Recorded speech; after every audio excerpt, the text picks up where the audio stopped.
محترم سامعین، السلام علیکم ورحمۃ اللہ وبرکاتہ۔ سیرت النبی سیریز میں ہم آپ کو خوش آمدید کہتے ہیں۔ پچھلی قسط میں ہم بیان کر رہے تھے کہ خانہ کعبہ کی دوبارہ تعمیر کے دوران حجر اسود کو نصب کرنے کے متعلق قریش میں شدید اختلاف پیدا ہو گیا کہ کون یہ شرف حاصل کرے گا جو اس کو کعبہ کے اندر نصب کر سکے۔ بحث و مباحثے کے بعد انہوں نے آپس میں یہ طے کیا کہ کل صبح جو شخص مسجد الحرام کے دروازے سے سب سے پہلے داخل ہوگا وہی اس جھگڑے کا منصف بھی ہوگا۔ اگلے ہی دن صبح قریش انتظار میں تھے کہ کون مسجد الحرام کے دروازے سے سب سے پہلے داخل ہوتا ہے۔ اللہ جل جلالہ کا کرنا یہ ہوا کہ سب سے پہلے نبی کریم صلی اللہ تبارک و تعالی علیہ وسلم ہی مسجد الحرام کے دروازے سے داخل ہوئے۔ اس پر سب یک زبان ہو کر بولے، وہ دیکھو پیکر ایمانت آ گیا، ہم ان پر راضی ہیں، یہ محمد ہیں صلی اللہ علیہ وسلم۔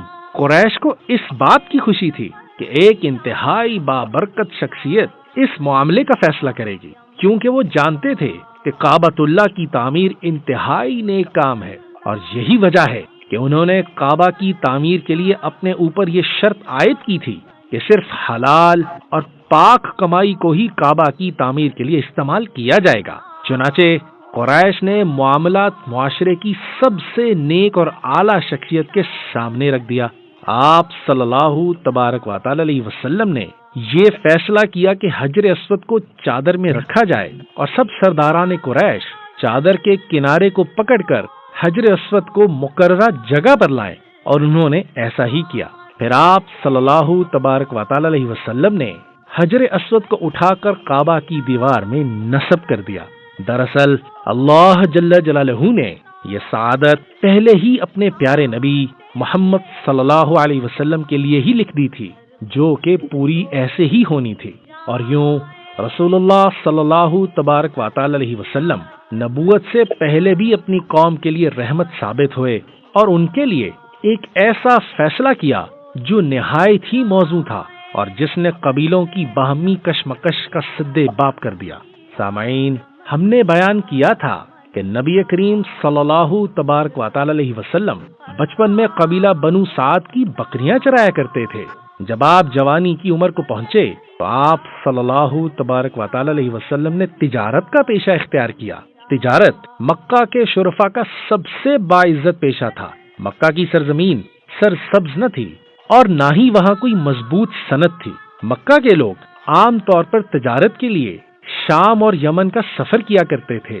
نبی کریم صلی اللہ تبارک و تعالی علیہ وسلم اپنی نیکی، سچائی اور اچھے برتاؤ کی وجہ سے پہلے ہی مشہور تھے۔ آپ صلی اللہ تبارک و تعالی علیہ وسلم تجارت میں نہ کبھی جھگڑا کرتے اور نہ ہی کبھی جھوٹ بولتے تھے، اسی لیے اس پیشے میں جلد ہی آپ کے لیے کامیابی کی راہیں کھل گئیں، اور اسی کاروبار نے آپ صلی اللہ تبارک و تعالی علیہ وسلم کے لیے اپنی شریک حیات بیوی کے چناؤ کی راہ پیدا کر دی۔ اس کی تفصیل کچھ یوں ہے۔ عرب لوگوں میں تجارت کا ایک طریقہ یہ تھا کہ امیر لوگ جن کے پاس دولت زیادہ ہوا کرتی تھی وہ پیسہ دیتے، اور محنتی لوگ جنہیں تجارت کا سلیقہ اور طریقہ آتا تھا اس روپے کو تجارت میں لگاتے، اور اس سے جو نفع حاصل ہوتا اسے آپس میں بانٹ لیا کرتے۔ رسول اللہ صلی اللہ تبارک و تعالی علیہ وسلم نے بھی اسی طرح تجارت شروع کی۔ قریش میں خدیجہ نام کی ایک بہت دولت مند خاتون تھیں۔ ان کے پہلے شوہر فوت ہو چکے تھے اور اب وہ بیوہ تھیں۔ وہ اپنا سامان دوسرے کو دے کر تجارت کے لیے مختلف جگہوں پر بھیجا کرتی۔ انہوں نے جب نبی کریم صلی اللہ تبارک و تعالی علیہ وسلم کی ایمانداری اور سچائی کی تعریفیں سنی تو آپ کو بلوایا اور کہا کہ آپ صلی اللہ تبارک و تعالی علیہ وسلم میرا سامان لے جا کر تجارت کیجئے، میں جتنا نفع دوسروں کو دیتی ہوں اس سے زیادہ آپ کو دوں گی۔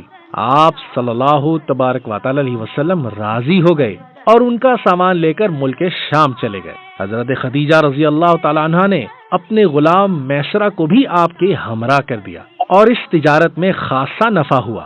اس پر حضرت خدیجہ رضی اللہ تعالی عنہا بہت ہی خوش ہوئیں۔ حضرت خدیجہ رضی اللہ تعالی عنہا نے آپ صلی اللہ تبارک و تعالی علیہ وسلم کی سچائی اور شہرت تو سن ہی رکھی تھی، اب انہوں نے خود اس کا مشاہدہ بھی کر لیا۔ انہیں ایک ایسے ہی شخص کی تلاش تھی، بس حضرت خدیجہ نے سوچ بچار کے بعد آپ صلی اللہ علیہ وسلم کی طرف نکاح کا پیغام بھیجا۔